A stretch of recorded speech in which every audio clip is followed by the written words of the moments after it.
Bismillahirrahmanirrahim. Alhamdulillahirrabbilalamin. Kita masih diberi kesehatan dan keselamatan, sehingga pada kesempatan kali ini Allah masih mengizinkan kita untuk bertemu dan melanjutkan perkuliahan pengembangan perangkat pembelajaran. Pada pertemuan ketiga kali ini, kita akan membahas mengenai materi yang baru untuk kalian, yaitu materi mengenai pengembangan silabus. Pengembangan silabus. Materi ini masih erat kaitannya dengan analisis SKL, KI, dan KD pada pertemuan minggu lalu. Jadi materi kali ini melanjutkan apa yang sudah kalian kerjakan pada analisis SKL, KI, dan KD pada pertemuan minggu lalu. Apa itu silabus? Jadi silabus itu merupakan suatu perangkat pembelajaran yang nantinya saat kalian sudah di sekolah, nanti ini yang akan menjadi tanggungan kalian untuk kalian buat, gitu ya. Kalaupun analisis SKL, KI, dan KD itu biasanya pengawas ataupun kepala sekolah itu tidak mengecek.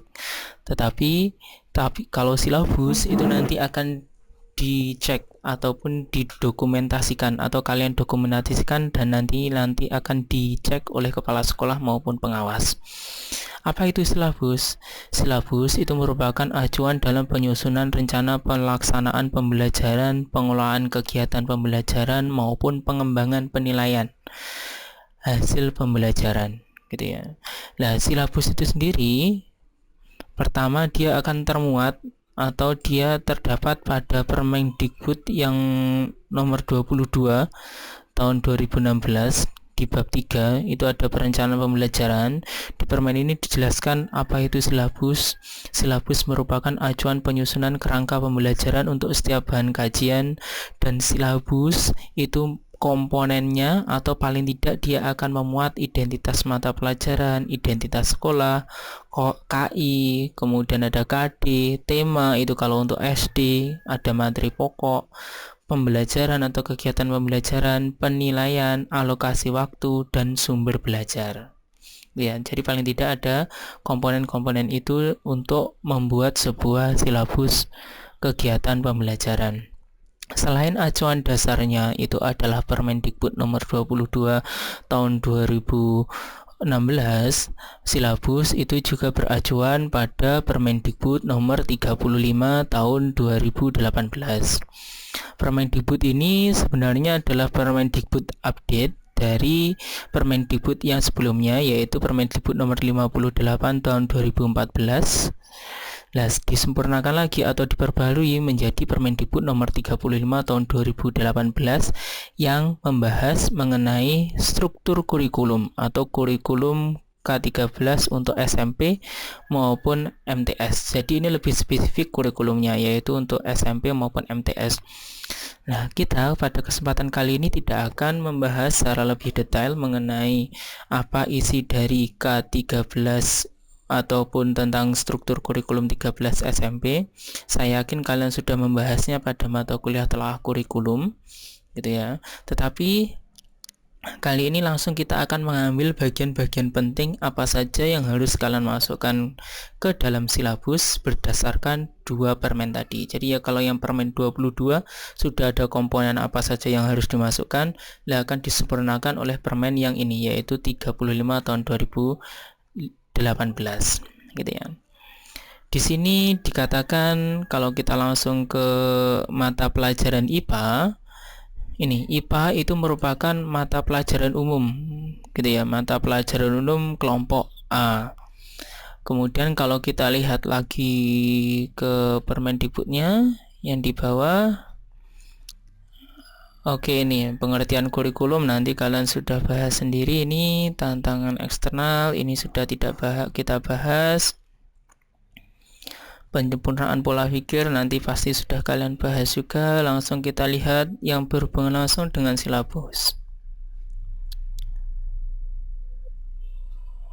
Oke, ini untuk KI, kompetensi inti, yang kemarin itu sudah kalian tuliskan di analisis SKL, KI maupun KD. yang KI1 maupun KI2 tidak kalian tuliskan ke analisis, tapi nanti harus kalian cantumkan di silabus gitu ya, walaupun tidak dianalisis tetapi nanti harus dicantumkan ke silabus. Kemudian untuk KI3 yang saya kasihkan kemarin maupun KI4 yang saya kasihkan kemarin, itu saya hanya memfotokan untuk kelas 8 sama kelas 9. Nah, kelas 7 itu nanti silahkan memakai KI3 yang ini maupun KI4 yang ini gitu ya. Itu untuk KI3 mau KI4. Kemudian untuk jam pelajarannya, oke, di silabus nanti kalian akan mencantumkan berapa jam pelajaran yang akan kalian gunakan untuk membelajarkan KD.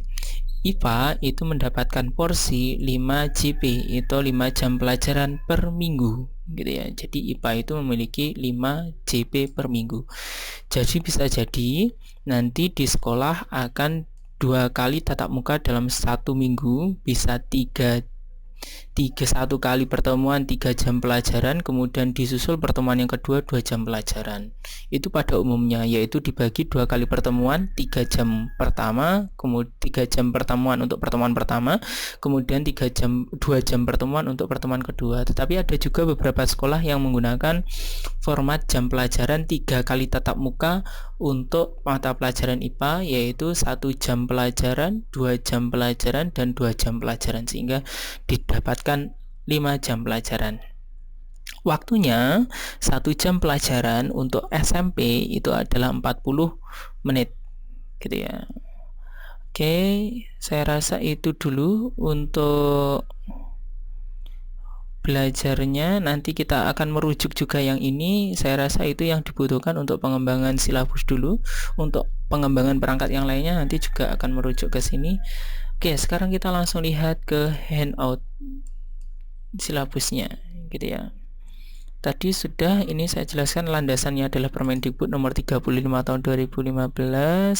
Nanti ini bisa kalian tulis terus atau kalian baca dulu ya, kemudian nanti kalian salin, kalian tulis ulang ataupun disalin di lembar kerjanya.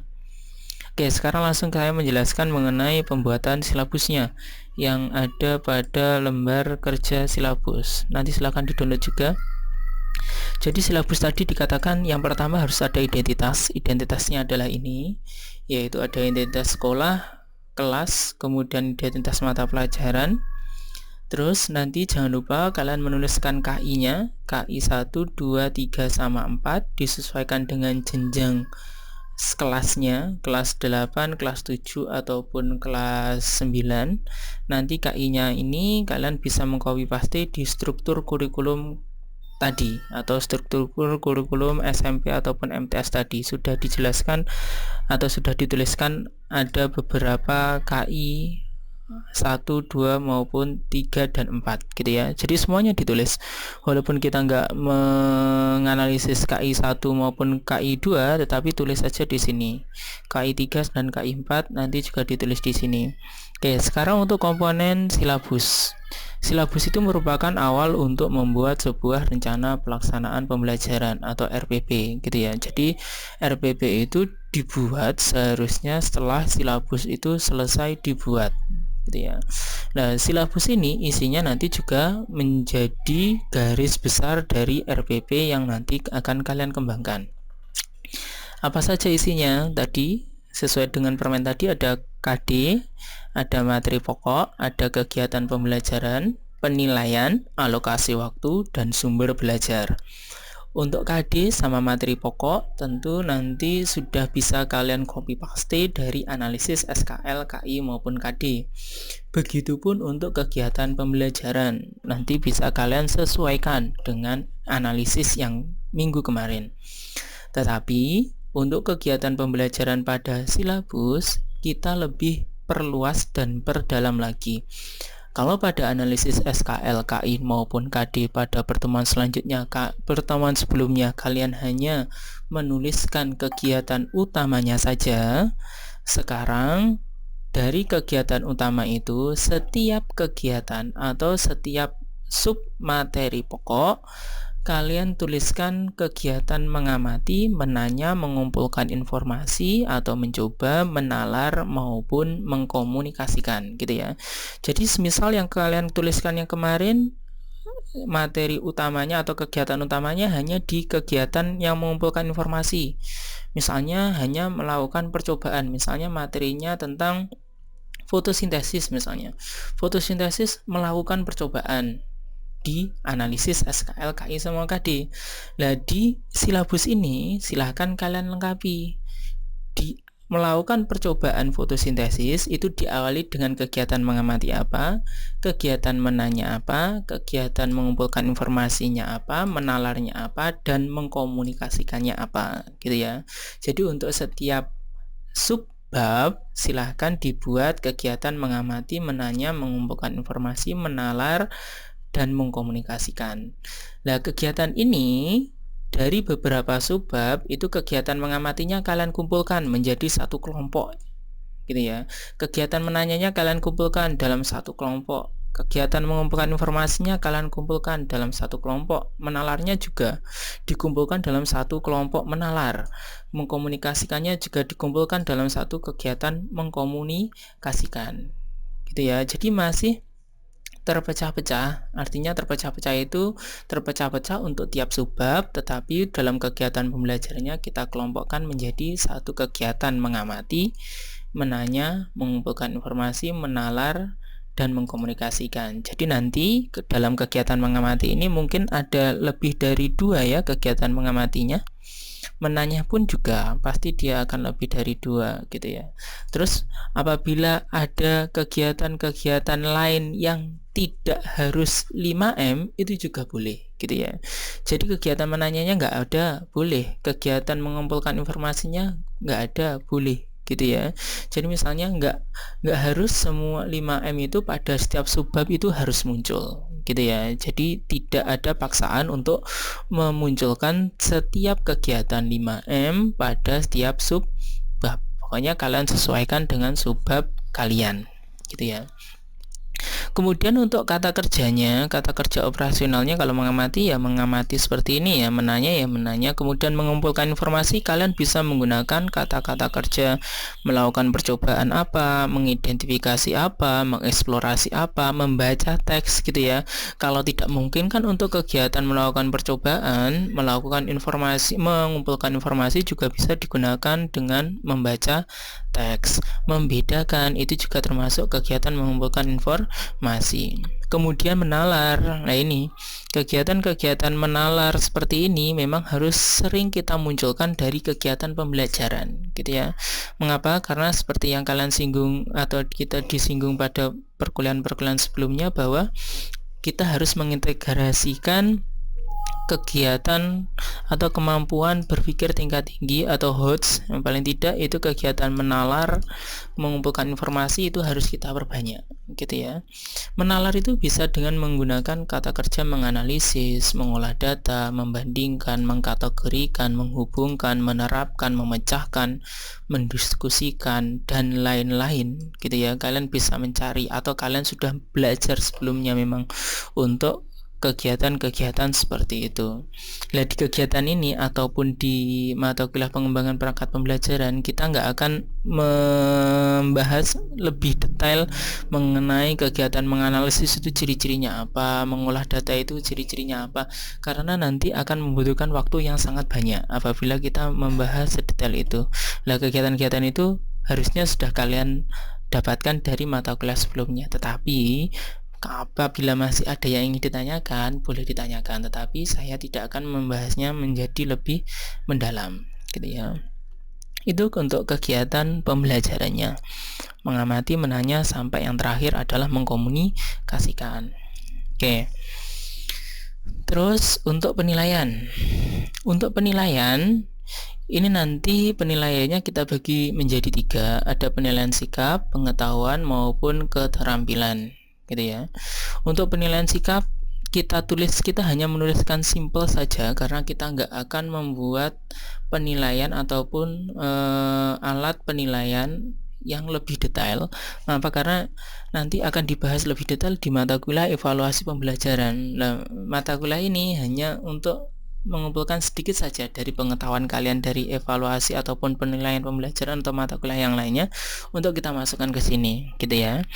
Untuk penilaian sikap itu yang pertama atau yang umum itu menggunakan observasi. Jadi kalian tuliskan saja sikap observasi terhadap sikap. Nah, sikapnya apa? Sikapnya ini adalah sikap-sikap yang sudah kalian tuliskan pada nilai karakter yang dianalisis SKL, KI maupun KD, gitu ya. Dan nanti bentuk alat observasinya seperti apa atau lembar observasinya seperti apa nanti akan kita buat di RPP, tetapi nggak kita gunakan sekarang, atau nggak kita cantumkan sekarang. Tetap kalian tuliskan saja mengenai itu, yaitu observasi terhadap sikap apa. Pengetahuan, nanti ada tes tulis pilihan ganda maupun tes lisan untuk materi, gitu ya. Bisa tes tulis maupun bisa tes lisan. Cukup kalian tuliskan saja untuk materi ini biasa menggunakan tes tulis. Kalau untuk tes lisan, kalau ada itu untuk materi apa saja, gitu ya, untuk pengetahuan. Dan kita belum buat juga. Untuk keterampilan bisa dengan menggunakan kata-kata seperti ini: membuat laporan praktikum apa, unjuk kerja menggunakan mikroskop atau unjuk kerja apa, gitu kan ya. Kemudian bisa membuat produk misalnya tentang lingkungan, membuat produk bahan bekas dan lain-lainnya, membuat isi atau penulisan, atau membuat sebuah portofolio, gitu ya. Itu untuk penilaian. Kemudian untuk alokasi waktu nanti silahkan ditulis alokasi waktu yang dibutuhkan untuk membelajarkan KD3 dan KD4.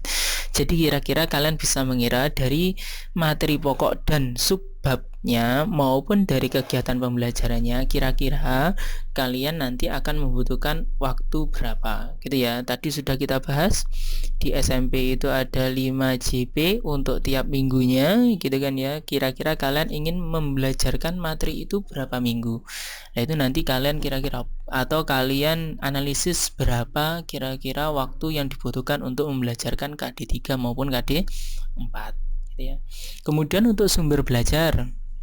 Kalau untuk sumber belajar nanti dituliskan spesifikasi semua sumber belajar. Jadi sumber belajarnya bisa dari buku, yaitu buku siswa, ataupun buku referensi, ensiklopedi dan lain-lainnya. Bisa dari majalah, bisa dari koran, bisa dari situs internet, bisa dari lingkungan sekitar, itu juga bisa menjadi sumber belajar. Ataupun kalau ada kegiatan wawancara, sumber belajarnya adalah narasumber dan sebagainya yang akan kalian gunakan untuk sumber belajar kalian, gitu ya. Jadi sumber belajar nggak hanya buku, tetapi bisa juga untuk sumber belajar yang lain. Kemudian untuk penulisannya, nah ini penulisannya nanti jangan cuma ditulis misalnya buku, mungkin ditulis buku kelas 7 SMP gitu, tidak boleh, atau tidak rinci, gitu ya. Nanti kalian tuliskan lebih rinci dengan cara membuat tulisan seperti ataupun rujukan sumber belajarnya ditulis seperti daftar pustaka atau daftar rujukan. Jadi tulis buku siswanya siapa, apa judulnya, terus koma, nama perangannya, tahun penerbitannya, judulnya, buku, kota penerbitnya. Jadi ini sama persis seperti daftar rujukan.